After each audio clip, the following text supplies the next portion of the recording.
Voilà, ravi de vous retrouver tous et d'être là de temps en temps pour louer le Seigneur, célébrer son nom et voilà, et écouter la parole de Dieu. Dieu peut nous parler par sa parole, il parle par les dons spirituels et comme disait tout à l'heure le frère, des fois, on voit que le Seigneur nous parle et puis les couples sont comme l'Église, quand ils vont bien, ils se multiplient.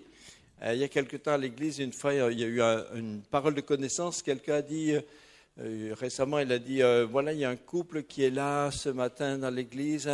Il dit à l'épouse, tu es enceinte et tu ne le sais pas encore.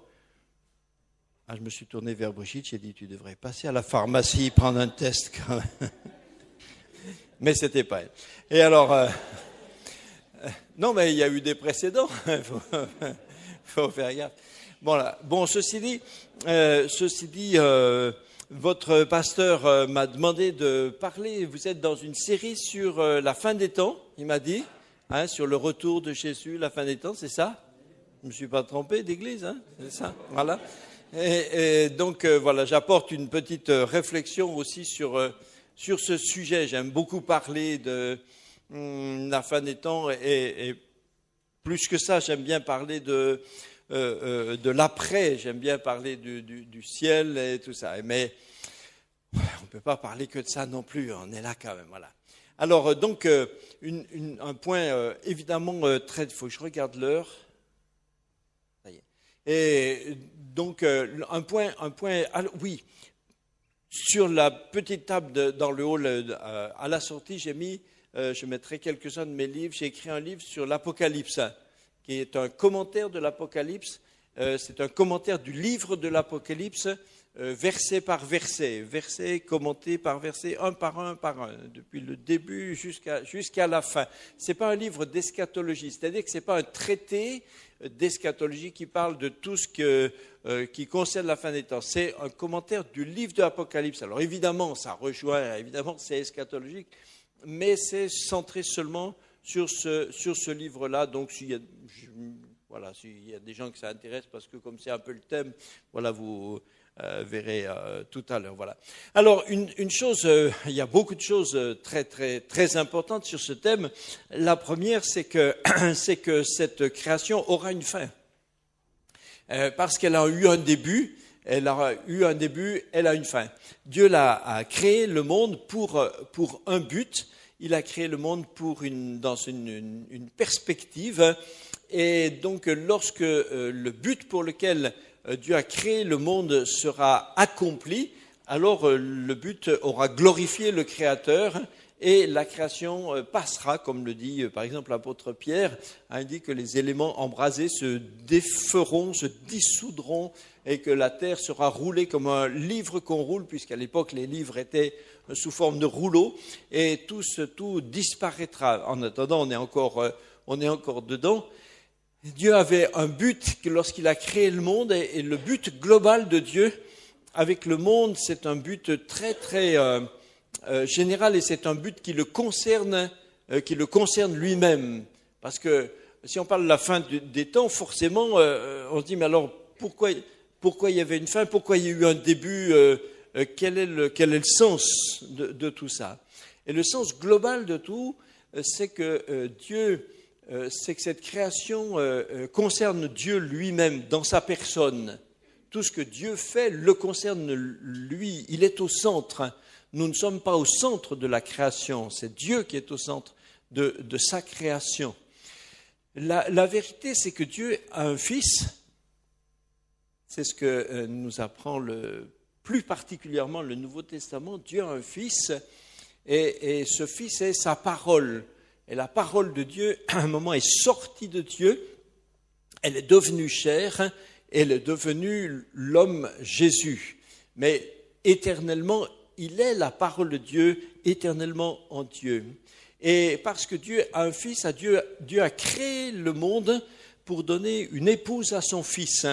Et il a créé le cosmos dans ce cosmos, pour y mettre une planète sur laquelle il a mis une société humaine. Dans cette société humaine, il a mis un peuple particulier, et dans ce peuple particulier, il a fait naître son Fils qui est devenu l'homme Jésus-Christ. Et l'homme Jésus-Christ s'est donné pour donner vie à son épouse. Et à travers sa mort, lorsqu'il est mort, alors à travers son sacrifice, il a donné vie à son épouse, à son Église, le corps de Christ. Et il a décidé éternellement de faire un avec elle, comme un corps et un de façon existentielle et définitive avec la tête, et la tête avec le corps. Et lorsque cette Église, cette épouse de Christ sera achevée, finie, parfaite, accomplie, réalisée, transcendante, lorsqu'elle sera devenue définitivement ce qu'elle doit être, alors le but de Dieu est arrivé, et alors la création passera. Il y aura les noces de l'agneau et son fils et son épouse, l'Église. Alors le monde, la création en tant que cosmos sera arrivé à son terme, parce qu'il sera arrivé à sa réalisation totale, à son but, à la victoire de Dieu. Et alors le monde après passera, et nous serons éternellement avec lui dans sa présence dans le ciel. Donc déjà on comprend que tout a un sens. Et donc un point fondamental, c'est que la parole de Dieu est venue dans ce monde, et il est venu pour poser les bases de la naissance de son Église, la naissance du corps de Christ. De la même façon que Dieu a pris une côte de Adam lorsqu'il était dans le jardin d'Éden, et de cette côte il en a façonné son épouse, qui est devenue os de ses os et chair de sa chair. Et de la même façon, à travers la mort de Christ, Dieu a pris de son lui-même, de son cœur, il a pris le meilleur pour en faire celle qui est devenue son épouse, le corps de Christ. Et nous sommes maintenant os de ses os et chair de sa chair. Il habite en nous et nous habitons en lui. Ça, c'était lors de sa première venue. Mais il va revenir pour chercher son Église. Là, il a posé la base. Mais il va revenir, et il reviendra pour chercher son Église. Comme lui-même l'a dit plusieurs fois, en particulier à travers des pastorales, où il dit un homme de haute naissance est parti afin de recevoir la royauté. Et après, il revient. Et lorsque Jésus est monté au ciel, il a reçu la royauté, le pouvoir au-dessus de toutes choses. Et maintenant, il va revenir. Et les vierges sages l'attendent, remplies du Saint-Esprit, et attendent son retour. Et même s'il devait venir à minuit, lorsque tout le monde entendra, le voilà, il arrive. Alors nous serons tous tellement contents de savoir qu'il est là, et que nous allons le rejoindre et faire un avec lui définitivement. Donc le retour de Jésus est attendu, et il a un sens. Il a donc un sens. Il est logique. Il est logique. Il est nécessaire dans le plan total, global de Dieu. Et donc je dis ce plan qui le concerne lui d'abord. Dieu est toujours au centre et au centre de tout, et il est toujours lui la raison de tout ce qui se passe. Si vous entendez parler d'une quelconque eschatologie dans laquelle l'homme est au centre, mettez-la déjà de côté, ça ne nous intéresse pas. Nous ne sommes pas au centre, c'est Dieu qui est au centre. Et Jésus va revenir. On peut lire par exemple au début des Actes des Apôtres, une des fois où il en a parlé de la façon la plus transparente, c'est le jour de ce qu'on appelle l'ascension, le jour où il est monté au ciel, après cette période où, après sa résurrection, il est apparu aux disciples pendant 40 jours, régulièrement. On ne sait pas si c'était tous les jours, si c'était en tout cas régulièrement. Il leur apparaissait, il leur donnait des instructions, il les préparait, pour leur rôle. Et quand c'est cette période un petit peu, une période tampon, une période transitoire est finie, alors un jour c'était fini, il a dit, bon maintenant les gars, ça y est, vous savez tout et il faut, allez, il faut vous débrouiller, il faut y aller, quoi. Hein. On trouve ça dans le livre, enfin je ne sais pas tout à fait dit comme ça, mais on trouve ça dans le livre des Actes des Apôtres au chapitre 1er et verset, par exemple, je prends au verset 6, les apôtres réunis lui demandèrent, Seigneur, hein, est-ce que c'est maintenant que tu vas rétablir le royaume d'Israël, hein? Et il leur répondit, ce n'est pas à vous de connaître, hein, les temps ou les moments que le Père a fixés de sa propre autorité, mais vous recevrez une puissance, le Saint-Esprit survenant sur vous, et vous serez mes témoins à Jérusalem, dans toute la Judée, en Samarie, à Strasbourg et jusqu'aux extrémités de la terre. Hein. Oui, c'est une version amplifiée. Après avoir dit ça, il fut élevé pendant qu'il le regardait. C'est là, ce qui nous intéresse tout de suite. Il fut élevé pendant qu'il le regardait, et finalement une nuée le déroba à leurs yeux. Et eux, ils restaient les regards fixés vers le ciel pendant qu'ils s'en allaient. Et voici que deux hommes vêtus de blanc leur apparurent, hein, et leur dirent, hommes de Galilée, pourquoi est-ce que vous restez là comme ça à regarder au ciel? Ce Jésus qui a été enlevé au ciel du milieu de vous, il reviendra de la même manière que vous l'avez vu allant au ciel. Donc, dans ce passage qui est un passage, ce qu'on appelle un passage narratif, historique, c'est-à-dire que ce n'est pas un passage symbolique, ce n'est pas un passage de style prophétique, c'est un passage tout à fait explicatif, clair. Hein. De la même manière que Jésus est monté au ciel, les anges disent, de la même manière, il redescendra.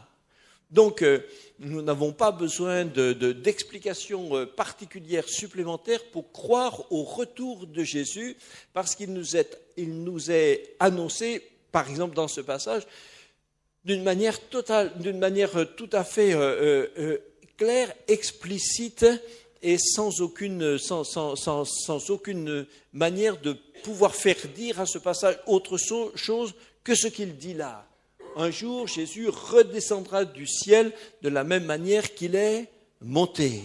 Les disciples regardaient, ça devait quand même être quelque chose. Hein. Je ne sais pas si vous imaginez. Non, vous n'avez pas. Vous imaginez? Vous parlez avec quelqu'un, ça là, tac, bon, on cause quoi, hein, on cause, on discute, hein, et tout d'un coup, vous voyez que ses pieds ne touchent plus tout à fait le sol. Ah, ça fait quelque chose quand même, hein? Et hop, pendant que vous causez comme ça, il monte.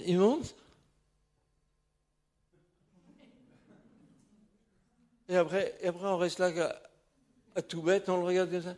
Et les gars, ils étaient là, ils sont restés longtemps, hein? À la fin, les anges leur ont dit, Dieu a dû envoyer des anges, dit, les gars, dites-leur de circuler, quoi, parce qu'il n'y a plus rien à voir, hein? Et peut-être ils savaient pas, parce qu'ils savaient pas, comme depuis 40 jours, ils venaient, ils s'en allaient, donc ils se sont dit peut-être, dans un moment, il va revenir, attends encore un peu, et ils savaient. Mais les anges disent, non, c'est fini maintenant, vous attendez encore, dans quelques jours, le Saint-Esprit, et après, on y va, hein, hop, boum. Mais eux, ils attendaient. Mais cette phrase est extrêmement puissante. De la même manière, il reviendra.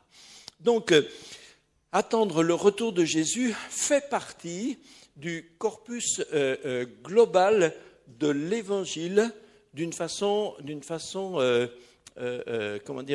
indissociable. Hein. On ne peut pas dissocier le fait de croire au retour de Jésus de l'ensemble de ce qu'est l'annonce de l'Évangile. L'annonce de l'Évangile implique de croire qu'il va revenir. Alors je sais bien, vous allez tous me dire quand. Eh bien, je vais vous le dire. Eh oui, bientôt. Mais ce bientôt, bien sûr, ce bientôt ne nous donne pas une date. Et c'est sûr que, voilà, on ne sait pas. Ça, c'est un point auquel il faut tout de suite répondre. Quant aux dates, bien sûr, personne ne sait. Jésus a dit clairement, personne ne le sait. Il dit jusqu'au bout, tout le monde sera surpris. Personne ne saura quand. Mais on peut ne pas savoir quand et pourtant ne pas être surpris. Quelqu'un peut être toujours prêt, et même s'il ne sait pas quand le retour de son maître arrive, eh bien, au moment où il arrive, eh bien, il était toujours prêt, parce qu'il est toujours prêt. Donc, nous attendons le Seigneur et nous ne savons pas quand.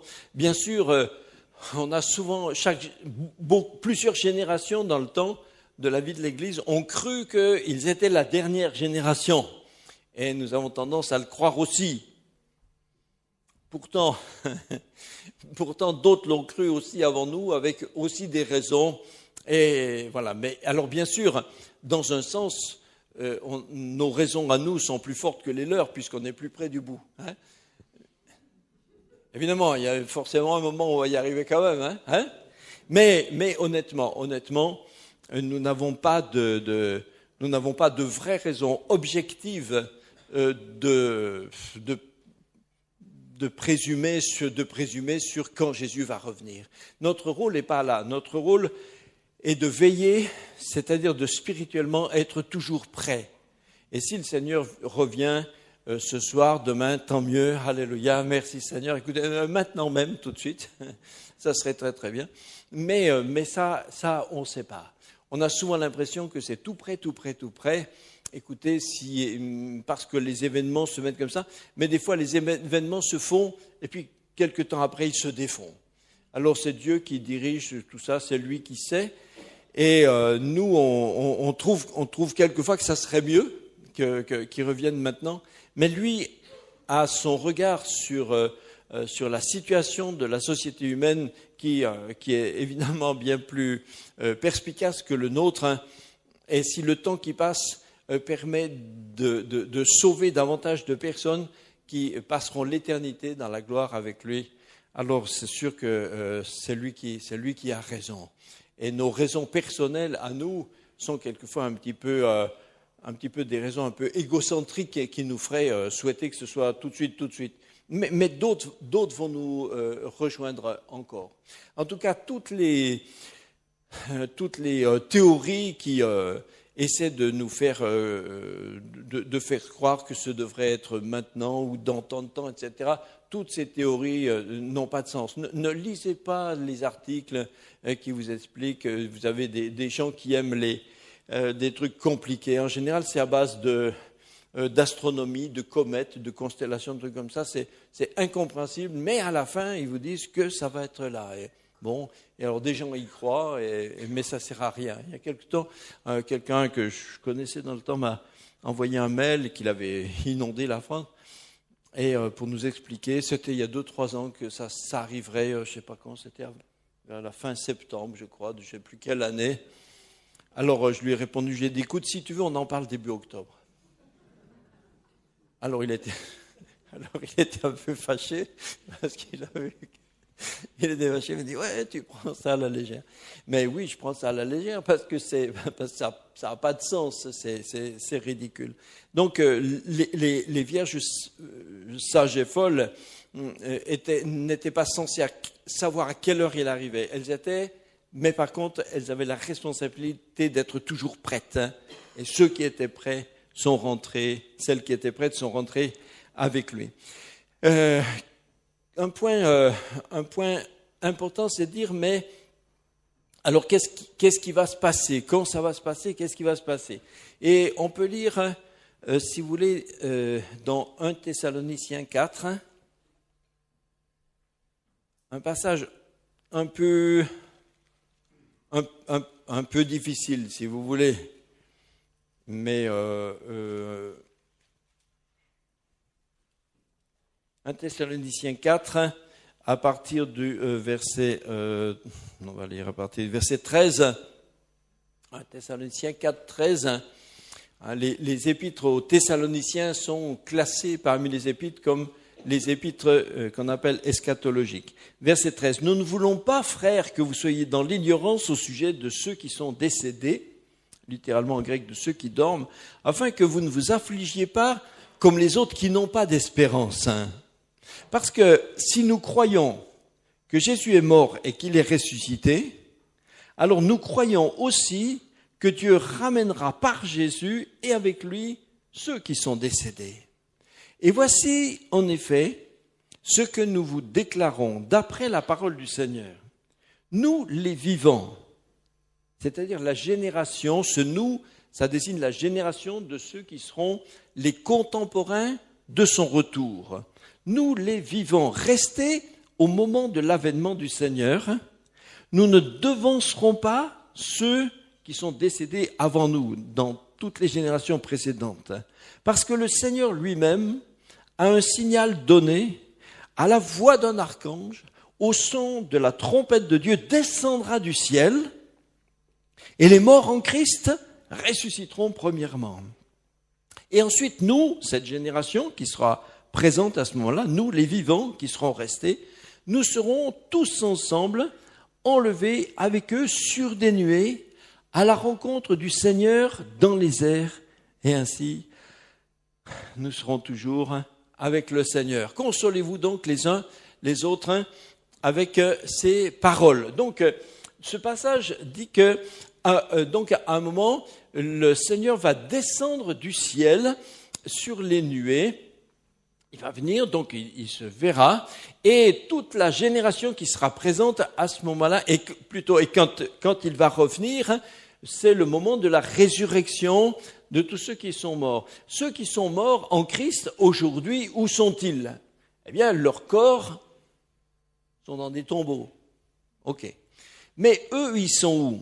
Eh bien, ils sont pas inexistants. C'est leur corps physique qui est dans un tombeau.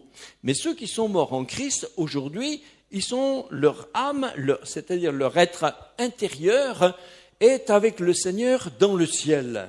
C'est ce qu'on aura l'occasion de lire peut-être tout à l'heure dans l'Apocalypse, où Jean dit qu'il a vu les âmes de ceux qui étaient devant le Seigneur. Et ces gens-là parlent. C'est pour ça que Jean dit bien, il dit pas je vis les gens, il dit les âmes. Pourquoi il dit les âmes? Ben parce qu'ils sont sans corps. Leurs corps physiques sont dans des tombeaux. Mais pourtant, quand quelqu'un est sorti de son corps physique, il est réellement existant. Pour nous, le mot âme est souvent mal compris. Beaucoup de gens croient qu'une âme, ça veut dire c'est comme une espèce de principe, un principe inexistant, comme une espèce de vapeur, je sais pas, une vapeur, une flamèche, une étincelle. Pas du tout. Lorsque quelqu'un meurt, son âme sort de son corps. Si on pouvait voir dans le monde spirituel, on le verrait exactement comme on le voit là, comme on le voit vivant, sauf qu'il est sans corps physique. Une preuve, c'est que dans Luc 16, quand Jésus raconte l'histoire de Lazare et du mauvais riche, il dit que les deux sont évidemment sans leur corps physique, puisque leur corps physique viennent d'être enterrés, ils sont morts. Mais chacun là, dans le monde spirituel, se voit, se parle, se reconnaissent, chacun reconnaît l'autre, et ils parlent et ils agissent exactement comme ayant un corps. L'apôtre Paul a dit qu'autres sont les corps physiques, autres sont les corps spirituels. Et donc ils se parlent, et le riche a dit, Abraham, envoie Lazare pour qu'il trempe son doigt dans l'eau afin qu'il vienne me rafraîchir la langue car je souffre cruellement dans cette flamme. Donc il parle comme ayant lui-même un corps et il voit Lazare comme ayant lui-même un corps. Donc c'est pour dire que le mot âme ne veut pas dire une espèce de quelque chose d'informel et d'inexistant. C'est une réalité.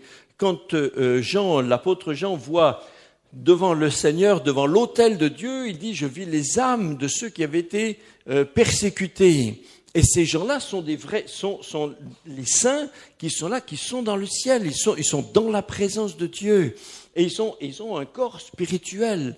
La preuve, c'est que suite à leur prière, ils ont dit, jusque à quand, Maître Saint véritable, tarderas-tu à tirer vengeance de notre sang sur les habitants de la terre? Alors il leur dit de se tenir en repos, et on dit de leur donner à chacun une robe blanche, etc. Écoutez, si on met une robe, on le met sur quelque chose, hein? on met sur un corps, eux ils parlent, ils se voient, ils sont des personnes. Mais donc, ça c'est la situation d'aujourd'hui. Les gens qui sont morts en Christ aujourd'hui ne sont pas inconscients. Il y a des gens qui croient qu'ils sont inconscients, qu'ils n'existent pas dans une espèce de, de coma spirituel.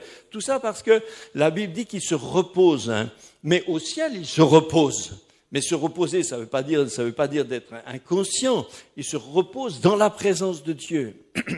Alors, si je reviens, excusez ce Romain, mais si je reviens à Thessaloniciens, c'est pour dire que quand Jésus va revenir, alors aura lieu la résurrection. Il dit, car les morts en Christ, c'était la fin du verset 16, les morts en Christ ressusciteront premièrement. Quand Jésus revient, c'est à ce moment-là que les morts en Christ ressusciteront. Leur âme était avec le Seigneur dans la présence de Dieu, mais quand Jésus va revenir, ils vont récupérer leur corps qui était mort, détruit dans un tombeau, maintenant va ressusciter, ils vont de nouveau exister avec un corps. Comme Christ est ressuscité, lui qui est les prémices de la résurrection, alors tous vont ressusciter.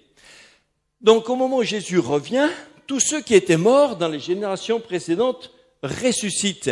Alors on pourrait dire, mais alors à ce moment-là, que ça fait une différence avec les chrétiens qui étaient vivants à ce moment-là. La génération des chrétiens vivants à ce moment-là, eux, ils sont avec un corps naturel, comme celui que vous avez chacun, les uns les autres. Mais Paul dit, c'est pour ça que nous ne devancerons pas ceux qui sont morts, car nous serons, et nous, il dit, nous les vivants qui seront restés, c'est le verset 17 à ce moment-là, nous serons tous ensemble enlevés avec eux sur des nuées à la rencontre du Seigneur dans les airs, nous serons toujours avec lui. Et nous serons changés, transformés. Nous serons tous transformés. Le verset 15, nous les vivants, restés pour l'avènement du Seigneur, nous ne devancerons pas ceux qui sont décédés. Ceux-là seront changés. La génération qui sera vivante au moment où Jésus revient, ils sont changés, leur corps devient un corps glorifié, de même que tous ceux qui étaient morts dans les générations précédentes ressuscitent avec un corps glorifié. Donc c'est un immense corps, le corps de Christ, un corps spirituel qui est confectionné autour de Jésus. C'est la résurrection des justes. Ça va jusque-là? Je recommence au début. Ça va. Alors, donc maintenant, dans ce passage, il est question aussi d'un enlèvement. Ça veut dire quoi?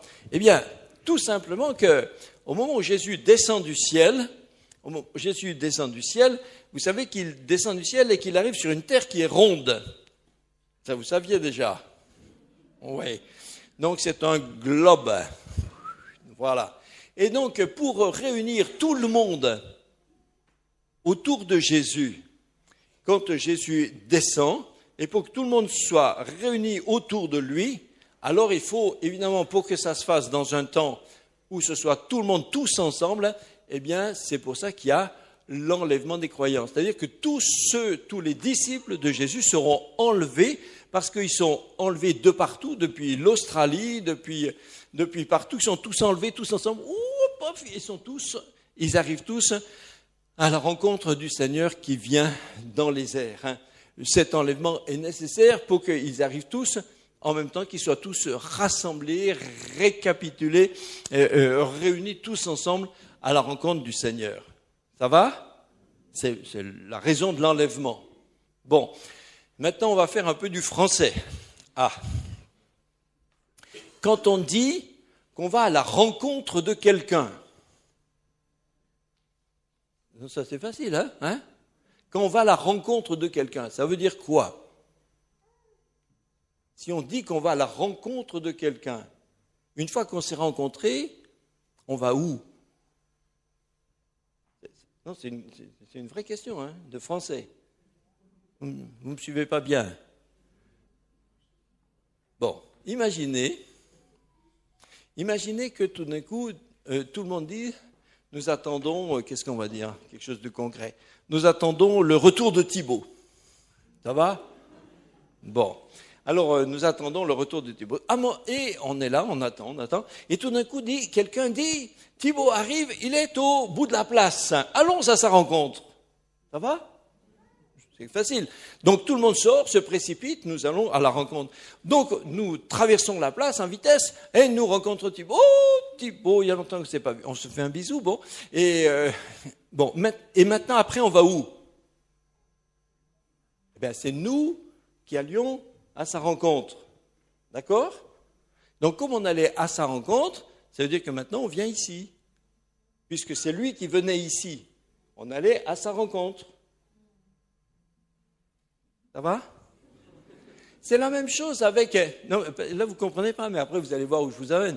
Mais c'est la même chose avec les vierges folles et sages. Elles attendent le maître. On dit, le maître vient. Il vient. Donc, il vient chez nous. Et on leur a dit, on va aller à sa rencontre. Donc, on est allé à sa rencontre. À un moment, il arrive, il est là, formidable, on s'est rencontrés. Une fois qu'on s'est rencontrés, que les salutations sont faites, on fait quoi? Eh bien, on vient ici parce que on nous avait dit que c'est lui qui vient chez nous. Ça va? C'est ce que dit ce texte. C'est-à-dire que ce texte dit que quand Jésus descend du ciel, lors de l'enlèvement, l'Église est enlevée pour aller à sa rencontre. Si on va à sa rencontre, c'est que c'est lui qui vient. Donc une fois que cette rencontre a eu lieu, eh bien c'est lui qui continue de descendre pour venir. Ce n'est pas l'Église qui part au ciel, comme on nous a souvent dit dans le temps passé. Ça va? Vous m'avez suivi là? Il y en a qui commencent à comprendre et qui ne sont pas contents. Ne vous fâchez pas. Ne vous fâchez pas tout de suite. Ne vous fâchez pas. Ah, c'est pour ça qu'il nous a fait tout ça. Hein? Jésus vient. On dit, nous irons à sa rencontre dans les airs. Si nous allons à sa rencontre dans les airs, c'est parce que c'est lui qui vient. L'enlèvement, c'est pour que tous les chrétiens, les millions de chrétiens qu'il y a autour de toute la terre, soient tous rassemblés avec lui. Et alors, il finit de descendre et il vient sur la terre. Je sais qu'il y a des doctrines qui,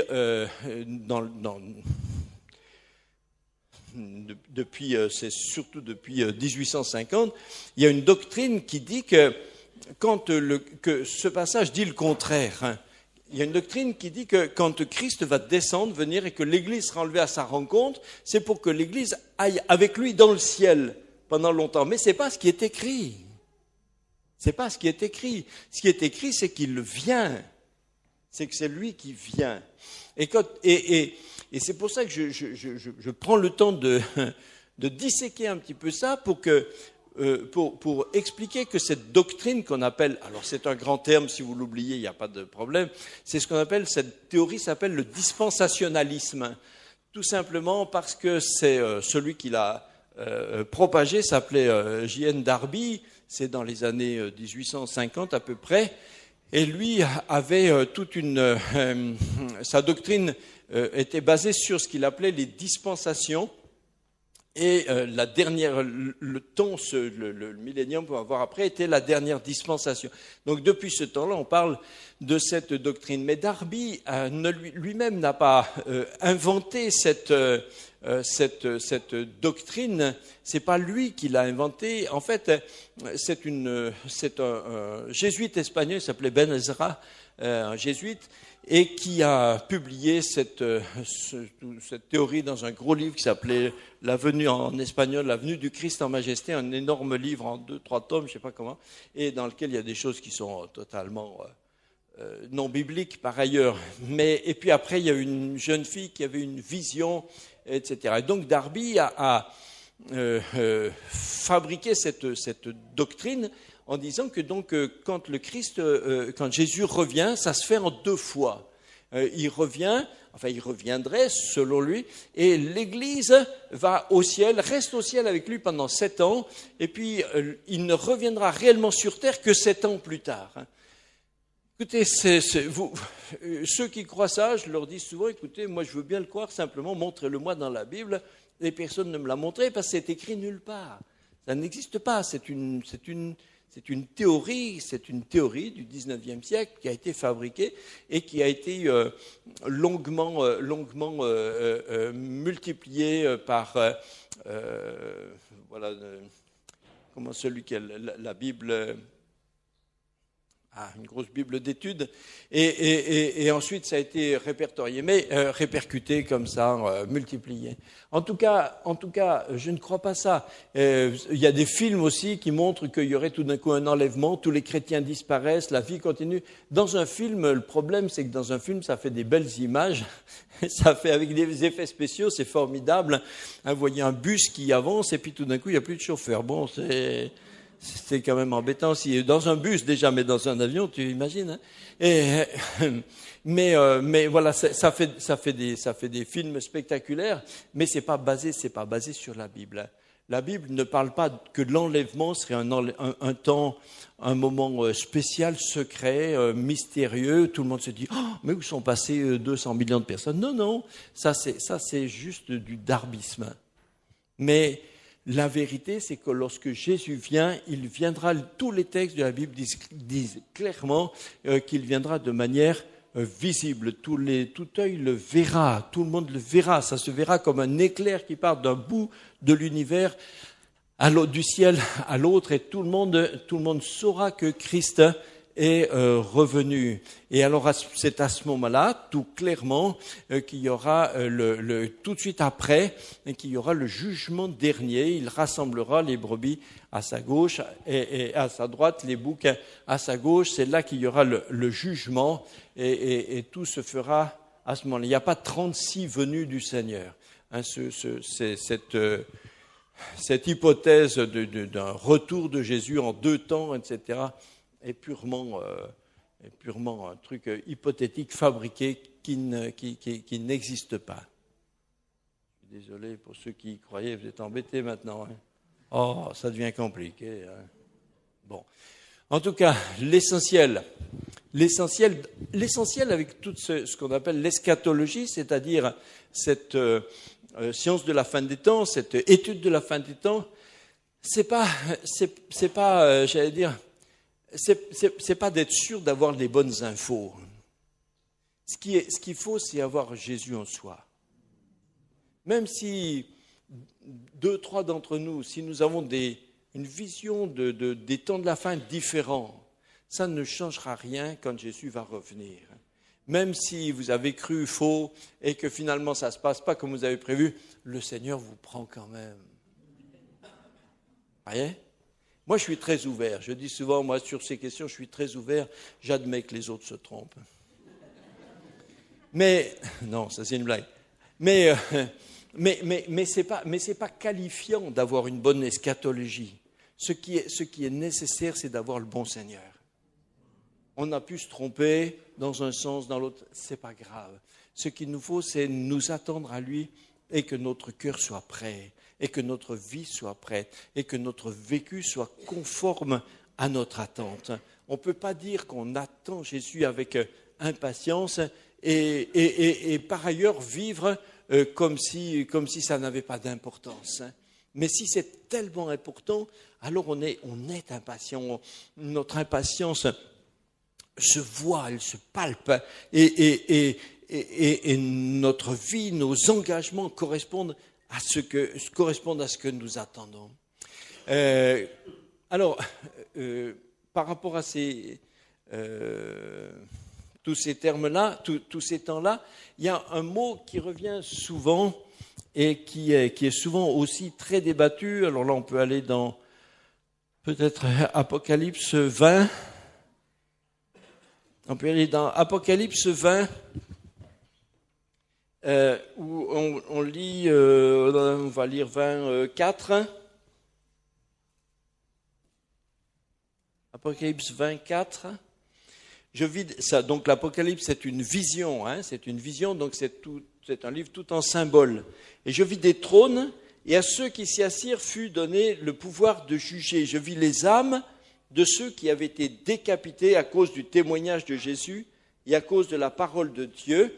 Donc, comme c'est ce que je vous disais tout à l'heure, on dit les âmes, parce que au moment où Jean les voit dans le ciel, dans cette vision, la résurrection, Jésus le retour de Jésus n'est pas encore arrivé, donc la résurrection des corps n'est pas arrivée, donc ils sont bien dans le ciel, mais ils ne sont pas avec leur corps, puisque la résurrection des corps n'est pas arrivée. Donc on dit les âmes, et de ceux qui n'avaient pas adoré la bête ni son image, qui n'avaient pas reçu la marque sur leur front ni sur leurs mains, ils revinrent à la vie, ils régnèrent avec Christ pendant 1000 ans.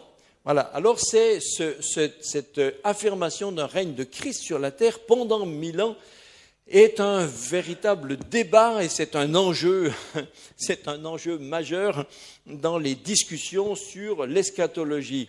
Est-ce que quand Christ revient sur la terre, comme nous l'avons dit tout à l'heure, est-ce qu'il revient pour définitivement juger les vivants et les morts, mettre un terme à cette création, ou est-ce que débute un règne de 1000 ans de Christ sur la terre?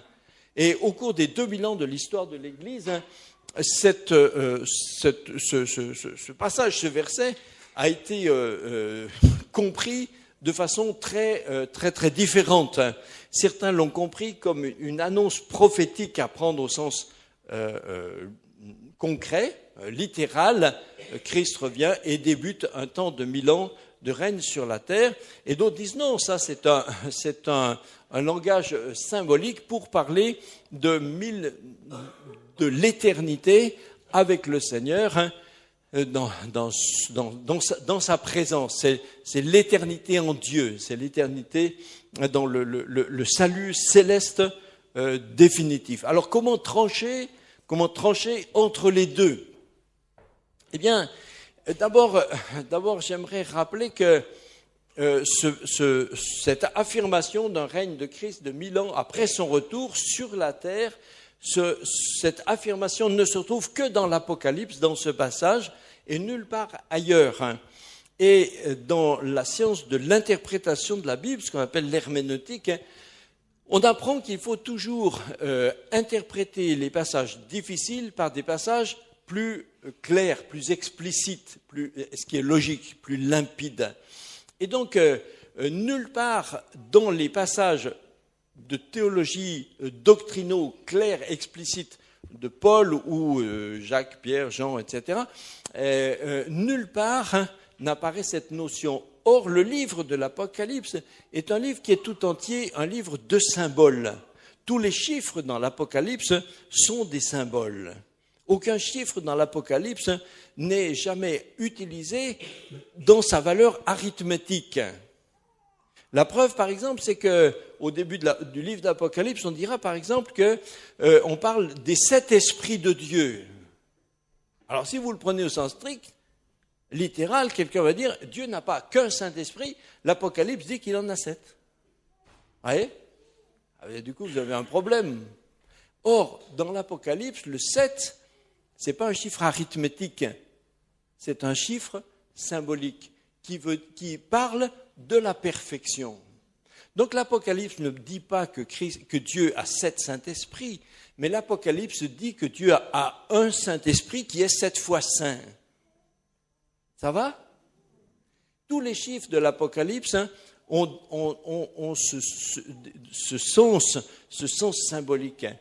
Et donc ce serait quand même, il faudrait nous expliquer pourquoi ce seul chiffre de 1000 ici devrait être compris dans un sens radicalement concret, littéral, par opposition à tous les autres.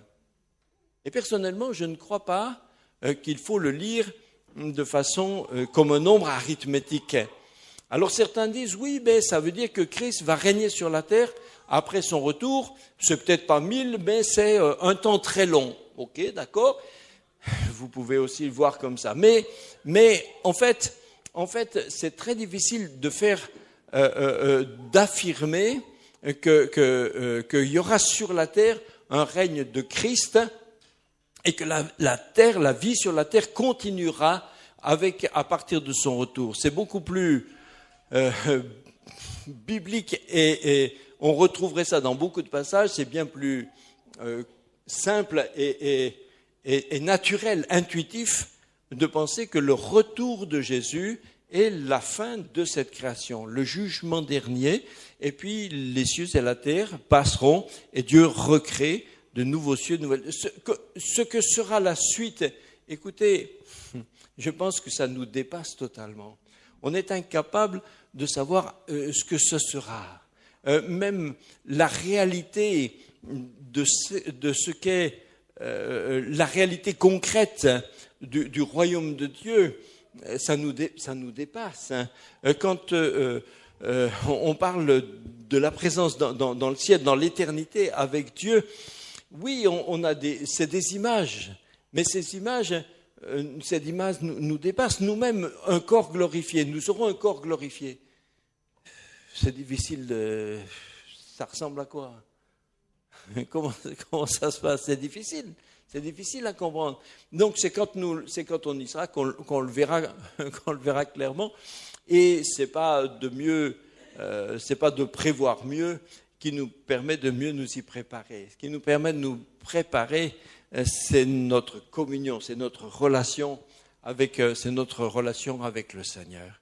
Donc si quelques-uns croient que quand Jésus revient sur la terre, démarre ce qu'on appelle le millénium, c'est-à-dire un règne de Christ sur la terre, si vous croyez ça, écoutez, vous avez des raisons de le croire. Certains avant vous, dans les siècles passés, l'ont cru.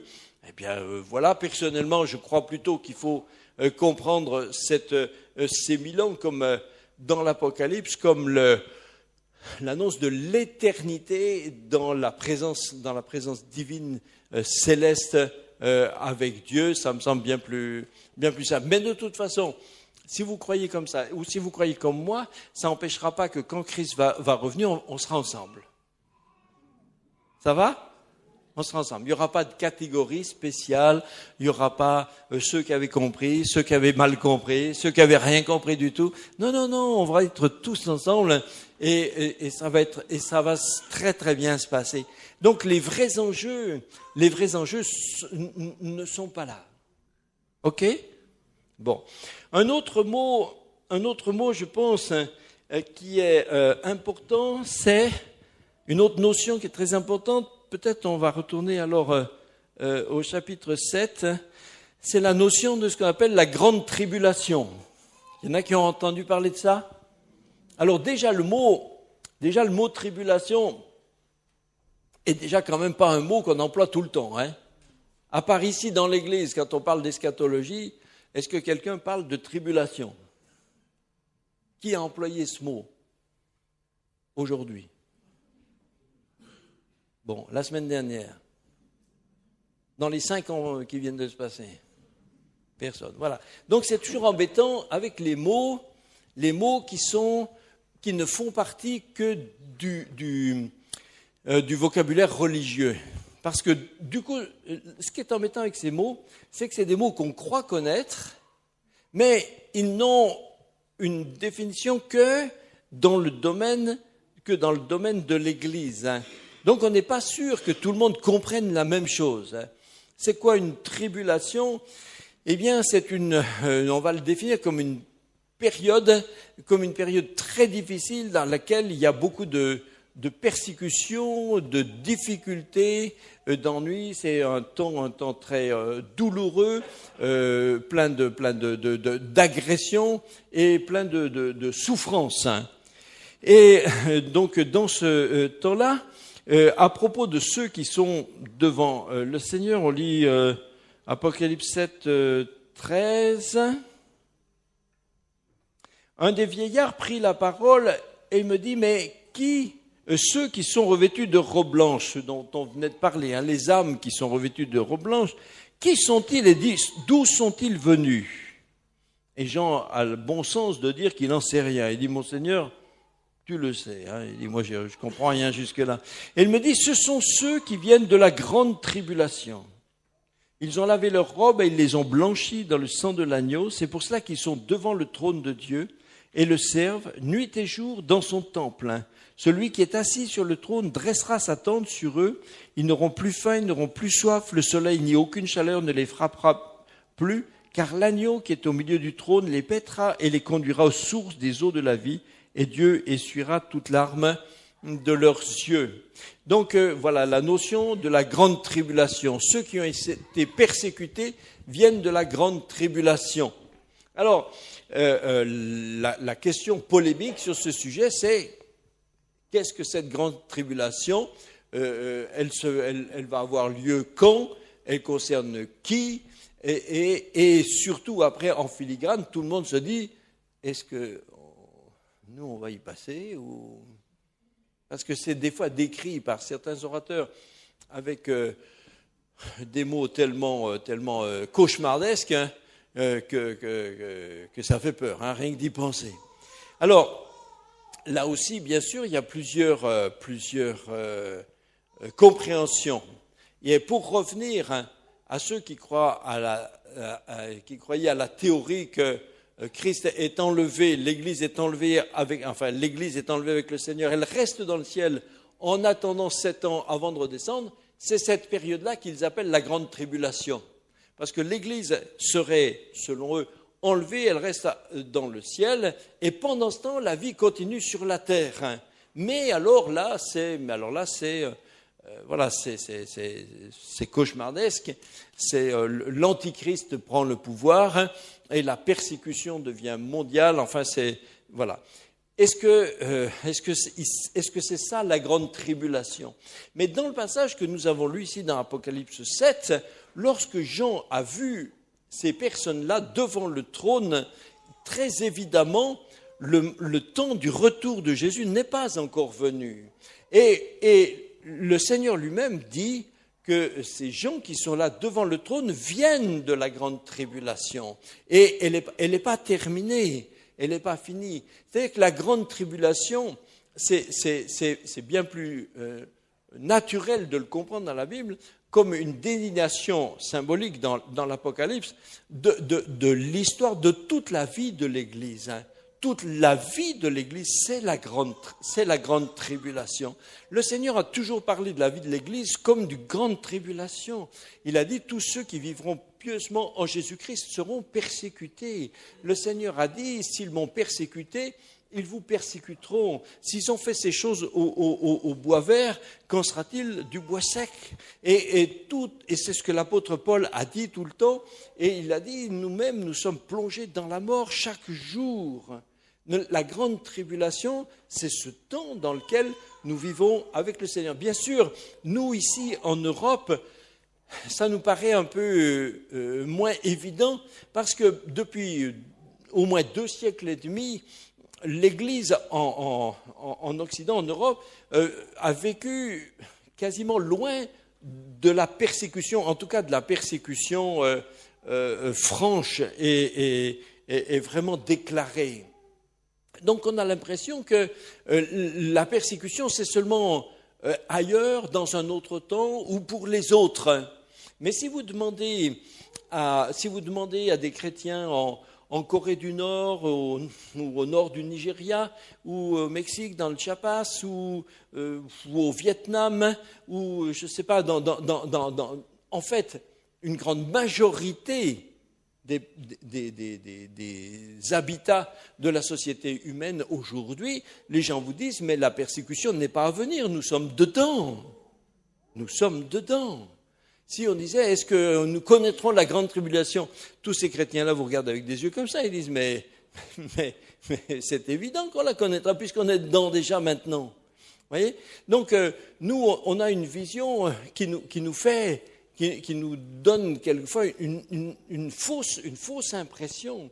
La grande tribulation, c'est l'histoire de l'Église. Et en France même, aujourd'hui on l'a oublié, mais en France même, il y a seulement 2 siècles et demi, eh bien on partait aux galères. On partait aux galères pour n'être pas de la religion patentée. On partait aux galères pour être un disciple de Jésus-Christ. Et la roue tourne. Des choses qui nous semblaient seulement exotiques il y a encore quelque temps, on commence à comprendre que certaines composantes sociétales de nos pays sont en bouleversement total. Il y a des choses qu'on déjà dorénavant, maintenant on n'a déjà plus le droit de dire comme on veut, ou en tout cas l'appareil judiciaire est déjà en place pour nous contraindre à le dire ou pas le dire. Donc il faut pas avoir peur. Il faut juste savoir que la composante normale de l'Église, c'est que l'Église peut avoir à souffrir pour Christ. Normalement, ça fait partie de la vie normale de l'Église. C'est notre situation qui est anormale. La grande tribulation, ici, on voit très bien que ces gens-là sortaient de la grande tribulation. Elle n'était pas à venir au XXIe siècle. Ils en sortaient, ils étaient déjà dedans. Là, on est au 1er siècle. On est au 1er siècle. Ils étaient dedans.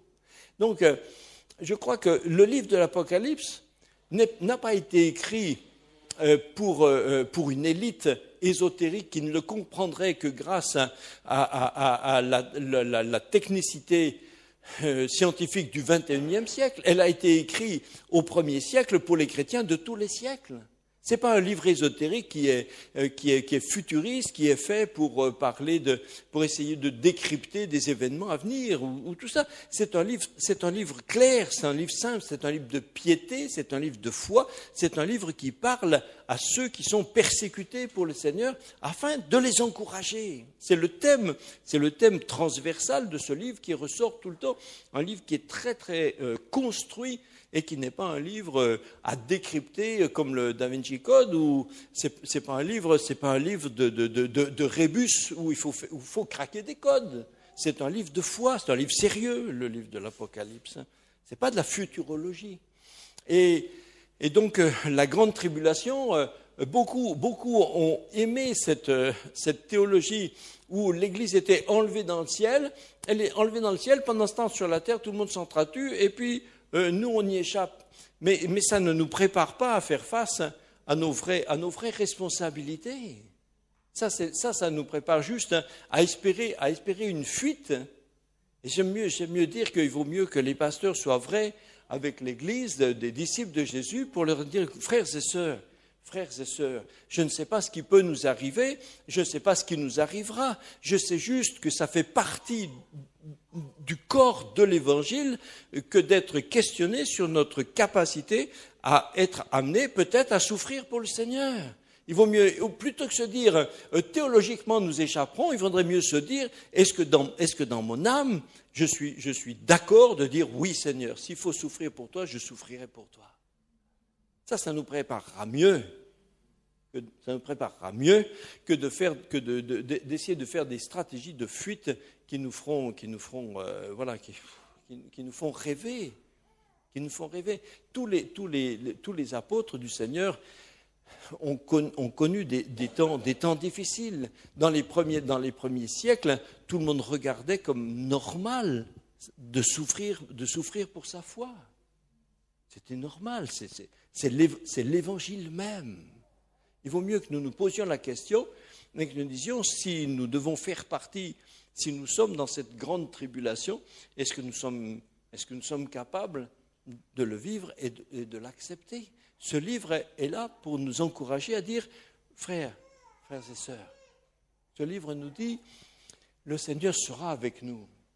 Et la réalité de notre vie n'est pas d'ici-bas. Les vraies réalités sont celles du ciel. La vraie réalité, c'est la réalité de l'agneau de Dieu et de ce qu'il a accompli et de ce qu'il accomplira encore pour nous. Alors si nous marchons avec lui, alors il nous tiendra. Vous savez, moi je suis exactement comme vous.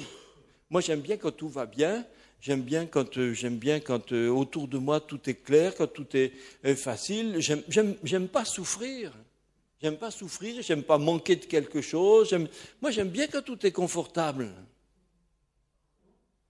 Mais je me dis, si un jour ça doit être difficile, je dis Seigneur, je ne veux pas passer à côté parce que je m'aime plus que je ne t'aime toi.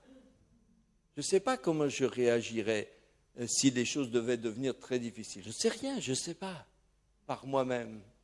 Mais je sais que dès à présent, et ce jour-là encore, je me tournerai vers le Seigneur, je dirai Seigneur, aide-moi.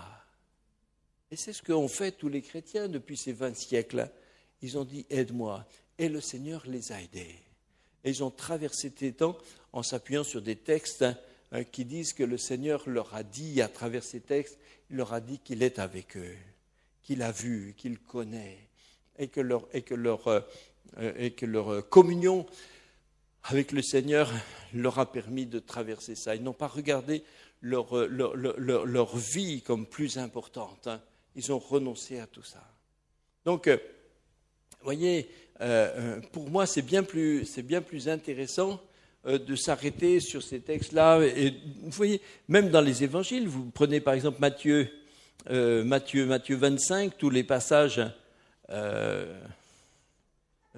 eschatologiques, Matthieu 24, 25, eh bien, ce que le Seigneur nous apprend, c'est qu'il y a des temps difficiles, mais qu'il est avec nous, qu'il prend soin de nous, et que notre compréhension, c'est de savoir que même si nous ne savons pas quand il viendra, mais que nous soyons là avec. Par exemple, on peut lire Matthieu 24, 36, pour ce qui est du jour et de l'heure, personne ne le sait, ni les anges des cieux, ni le Fils, mais le Père seul. Ce qui arriva du temps de Noé arrivera de même à l'avènement du Fils de l'homme. Car dans les jours qui précédèrent le déluge, les hommes mangeaient, buvaient, se mariaient leurs enfants, c'est-à-dire qu'ils vivaient normalement, jusqu'au jour où Noé entra dans l'arche. Et ils ne se doutaient de rien, jusqu'à ce que le déluge arrive, vienne et les emporte tous. Et Jésus dit, il en sera la même chose à l'avènement, à la venue du Fils de Dieu. Alors de deux hommes qui seront dans un champ, l'un sera pris, l'autre laissé. De deux femmes qui monteront à la meule, l'une sera prise et l'autre laissée. Et il ajoute, veillez donc, parce que vous ne savez pas quel jour votre Seigneur viendra. Veillez. Dans un autre texte, on dit, deux personnes sont dans un lit, il y en a un qui dort et un qui sera pris, un couple dort dans un lit, il y en a un qui est pris, l'autre pas pris. C'est basé sur la foi personnelle. Pourquoi ça concerne des gens qui travaillent et aussi des gens qui dorment? Parce que la terre est ronde et qu'il y a des endroits où quand il fait jour, il y en a d'autres qui dorment à l'autre bout. C'est l'enlèvement qui va prendre tout le monde tous ensemble. Dans Matthieu 24, on parle de ce même enlèvement au verset, par exemple au verset 27.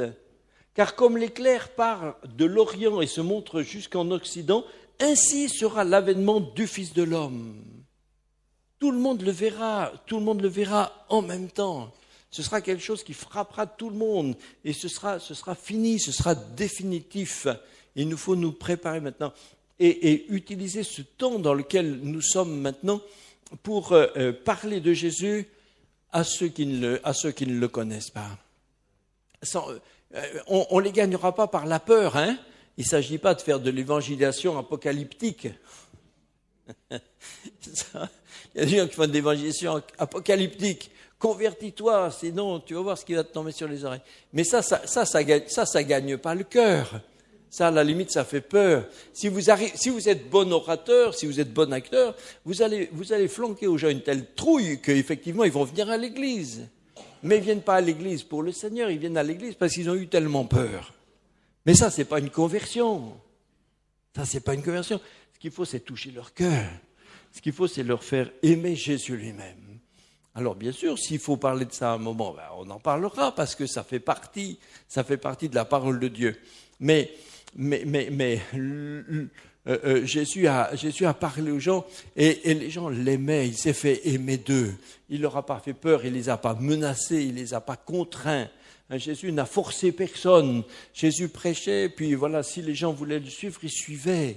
Quand ceux qui ne voulaient pas, Jésus les a laissés face à leur propre choix, à leur responsabilité. Il les aimait de tout leur cœur, mais chacun a son choix et sa responsabilité.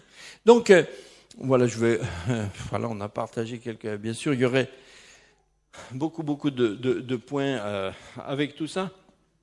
Mais en tout cas,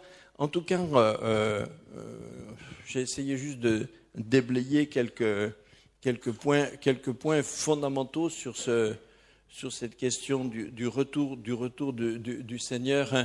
Mais croyez-le, la Bible est très claire. Jésus revient, on ne sait pas quand, parmi les signes que, par exemple, dans Matthieu 24, il donne un certain nombre de signes. Il y aura, vous connaissez ces signes, il y aura une recrudescence de famine sur la terre, dans le ciel, des phénomènes dans le ciel, sur la terre, il y aura des tremblements de terre, etc. Mais tous ces signes sont difficiles à apprécier parce qu'il y a toujours eu des famines, qu'il y a toujours eu des tremblements de terre, qu'il y a toujours eu des guerres, et on ne sait pas jusqu'à quand ça peut augmenter plus ou moins. Donc c'est sûr que ça veut dire qu'il y en aura une multiplication, mais ça ne nous dit pas à quel moment cette multiplication arrive à son point extrême où Jésus revient. Donc ces signes ne sont pas utilisables pour donner des temps et des dates. Par contre, il y a un des signes qui, lui, est objectif et qui est binaire. Et c'est quand Jésus dit « Cette bonne nouvelle sera annoncée à toutes les nations, alors le Fils de l'homme reviendra ». Et ça, c'est binaire. C'est quelque chose qui est réalisé ou qui n'est pas réalisé. Or, aujourd'hui, il est clair que ceci n'est pas réalisé. Bien sûr, si vous prenez le mot « nation » au sens politique du terme, alors oui, on trouvera un groupe de chrétiens dans chacune des nations de la terre. Il y a à peu près, je crois, la liste c'est autour de 250 nations, je crois à peu près, les nations politiques, quoi, hein, comme la France, je ne sais pas quoi, la Suède, bon, les États-Unis. Il y a à peu près 250. Mais ce n'est pas le mot qui est là en grec. En grec, c'est ethnos, c'est-à-dire c'est les ethnies, les peuples. Et aujourd'hui, il y a une quantité de peuples à la surface de la terre qui n'a jamais entendu parler de Jésus. Ceci n'est pas réalisé. Moi, comme je vous l'ai dit, moi, je suis d'accord que Jésus revienne ce soir. D'accord. Maintenant, c'est dire, oui, on y va. Hop, hop, allez. D'accord. Maintenant, d'accord. Mais très honnêtement, pour être honnête avec vous, je crois que ce signe n'est pas réalisé. Il est en voie de réalisation et on n'en a jamais été, on n'en est plus près aujourd'hui. Par exemple, il y a une multiplication extraordinaire de traductions de la Bible dans toutes ces langues. Mais encore aujourd'hui, dans des milliers de langues autochtones, il n'existe même pas une traduction de l'évangile de Jean. Il y a des peuples, des tas de peuples qui n'ont jamais entendu même le mot Jésus. Donc ceci n'est pas réalisé. Il dit, toutes les nations auront entendu cette bonne nouvelle, alors viendra la fin. Mais beaucoup de nations n'ont pas entendu, beaucoup de peuples n'ont pas entendu parler de Jésus. Donc, juste attendre, pour certains, attendre le retour de Jésus, c'est comme s'ils étaient juste dans une salle d'attente et puis ils attendent, ça va arriver bientôt. Hein. Non, on n'est pas dans la salle d'attente. Nous sommes dans le temps où nous vivons dans son royaume. Et nous vivons pour hâter son venue. Hâter sa venue, c'est pas juste lui dire tous les jours, viens. Hâter sa venue, c'est agir de manière à ce que son royaume grandisse. C'est ça qui hâte la venue du royaume de Jésus. Maintenant, si je me trompe et qu'il revient cette nuit, je suis tranquille, je partirai aussi avec vous. Hein. Comme je vous l'ai dit, personne n'est sauvé par son eschatologie. Nous sommes sauvés par le sang de Jésus. Nous sommes sauvés par notre foi. Même si quelqu'un ne connaissait rien à tout ça, ça n'empêchera pas qu'il soit sauvé. Mais ce qui nous fait vivre pour lui, c'est d'aimer son avènement. Aimer son avènement, ce n'est pas juste l'attendre, mais c'est vivre pour lui, vivre avec. Alors, quand il viendra, eh bien, on verra. Et puis, si on avait un petit peu mal compris, les événements nous parlerons et on comprendra tout mieux et ça sera bien. Est-ce que vous avez envie de voir Jésus? Frères et sœurs, rien de ce qui se passe sur la terre n'a de sens en dehors de ça. Rien de ce qu'on vit n'est important en regard de ça. Quelquefois, on se laisse aller à croire qu'on vit des choses très importantes, mais si on les remet en regard de cette réalité ultime, ça devient tout bonnement un rien. Ça devient c'est des fois même ridicule. On s'est des fois préoccupé de choses qui en elles-mêmes n'ont pas d'intérêt, n'ont pas de sens. Il faut aimer Jésus. Aimer Jésus de tout notre cœur. Et je crois que c'est bien des fois de se poser la question. Je terminerai par une question un peu pénible, mais c'est une question que je me pose à moi-même. Mais c'est la question de me dire, mais est-ce que je suis d'accord que dans l'Évangile, il y a cette notion d'accepter de devoir souffrir pour Jésus? Vous savez, quand Jésus a parlé de la parabole des terrains, tout le monde se dit, parce qu'on est là et qu'on croit en Jésus, tout le monde se dit, moi je suis dans le bon terrain. Non? On est tous arrivés à cette conclusion-là en écoutant, puisqu'on a cru et qu'on s'est fait baptiser. Donc tout le monde se dit, donc moi je suis le bon terrain. Mais ce qui prouve qu'on est le bon terrain, ce n'est pas ça.